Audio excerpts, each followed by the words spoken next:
नमस्कार, मी पंजाब डक. शेतकऱ्यांना घाबरू नका. सगळीकडे पाऊस पडणार आहे. म्हणजे आजपासून परत पावसाचा जोर वाढणार आहे. 1 तारखेपर्यंत दररोज अशा वेगवेगळ्या भागात चांगला पाऊस पडणार आहे. आज देखील पूर्व विदर्भ, पश्चिम विदर्भ, मराठवाडा, उत्तर महाराष्ट्र, कोकणपट्टी, खानदेश, घाटमाता, त्याच्यानंतर पश्चिम महाराष्ट्रामध्ये सगळीकडे वेगवेगळ्या भागात असा दुपारनंतर बऱ्याच ठिकाणी पाऊस देखील सुरुवात होणार आहे. सर्वदूर एकदाच येणार नाही, पण भाग बदलत बदलत सुरुवात होणार आहे. म्हणून हे अंदाज लक्षात घ्यायचा. असाच पाऊस काय होणार आहे, 30 तारखेपर्यंत चांगला वेगवेगळ्या भागात पडणार आहे. म्हणून हा अंदाज लक्षात घ्यायचा. पण सर्वप्रथम आणखीन जुलैच्या पहिल्या आठवड्यात मात्र सगळ्यांसाठी एक सूचना. मुंबईकर, पुणे आणि उत्तर महाराष्ट्रातल्या शेतकऱ्याला सांगू इच्छितो की 2 जुलै ते 8 जुलैच्या दरम्यान मुंबईकडं मग काही ठिकाणी अतिवृष्टी होईल.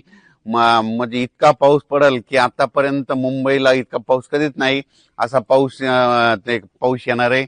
म्हणून मुंबई, पुणे, उत्तर महाराष्ट्रातल्या शेतकरी हा अंदाज लक्षात घ्यायचा. आणि आपल्या जे वडे नाले असतील त्याच्या बाजूला समजा एखाद्याच जनावर बांधलेले असतात, त्याच्यामुळे ते 8 दिवसामध्ये काळजी घ्यायची. कारण की मुंबईकडे खूप मध्ये 2 जुलै ते 8 जुलै मध्ये वेस्टर्न महाराष्ट्र मध्ये पश्चिम महाराष्ट्र असा तिकडे चांगला पाऊस पडणार आहे. म्हणून हे अंदाज लक्षात घ्यायचा. तर तो पाऊस तुम्हाला मुंबईकरांना सांगू इच्छितो की जुलैच्या पहिल्या आठवड्यात मुंबई, इगतपुरी, नाशिक, त्याच्यानंतर इकडे त्र्यंबकेश्वर हे पट्टा, त्याच्यानंतर संगमनेर, घाटमाता, हे अहिल्यानगर, हे असा पट्टा काय होणार उत्तर महाराष्ट्राचा आणि महाराष्ट्राचा पश्चिम भाग म्हणजे जोराचा पडणार आहे. काही काही ठिकाणी अतिवृष्टी होईल, काही ठिकाणी अतिमुसळधार होईल, काही ठिकाणी रिमझिम पडेल. पण 2 जुलै ते 8 जुलैच्या दरम्यान महाराष्ट्राकडे काय होणार आहे, एक लो प्रेशरचं रूपांतर चक्रीवादळात होईल आणि ते चक्रीवादळ सरळ महाराष्ट्राकडे येईल. आणि त्याच्यामुळे महाराष्ट्राकडे मग काय होणार आहे, महाराष्ट्रामध्ये ठिकठिकाणी म्हणजे जुलैच्या पहिल्या आठवड्यात मुसळधार पाऊस पडणार आहे. म्हणून हा अंदाज लक्षात घ्यायचा.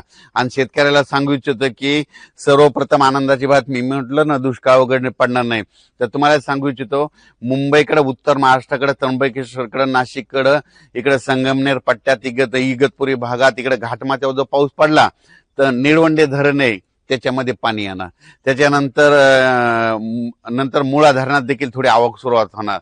त्याच्यानंतर काय होणार आहे, इकडं गंगापूरचं धरण आहे, त्र्यंबकेश्वरला पाऊस पडला तर त्या गंगापूरला येत आहे.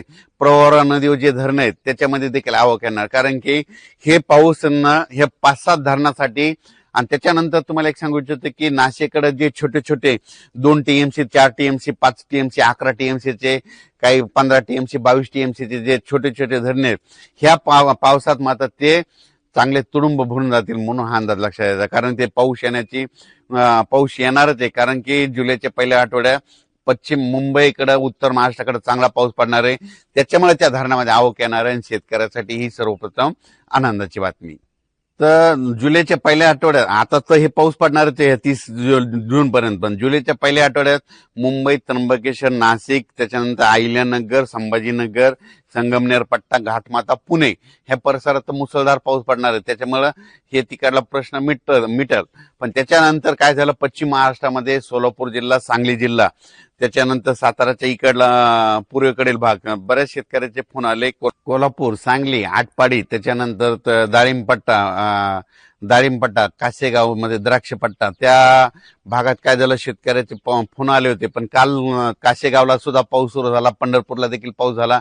आणि सोलापूर जिल्ह्यातले सांगू इच्छितो की सोलापूरकडे देखील पाऊस येणार आहे. पहिल्यापासूनच मी म्हणतो जून मध्ये पाऊस कमी पडणार, जुलैला जास्त पडणार, ऑगस्टला 2 पाऊस मोठे राहतील आणि सप्टेंबर, ऑक्टोबर परतीचा पाऊस धुमाकूळ घालील. म्हणून हे अंदाज लक्षाचा. राज्यात सगळ्या शेतकऱ्याला सांगू इच्छितो, जमिनीमध्ये हितभर ओल झाली की तुम्ही तुमचं पेरणी कधी करू शकता.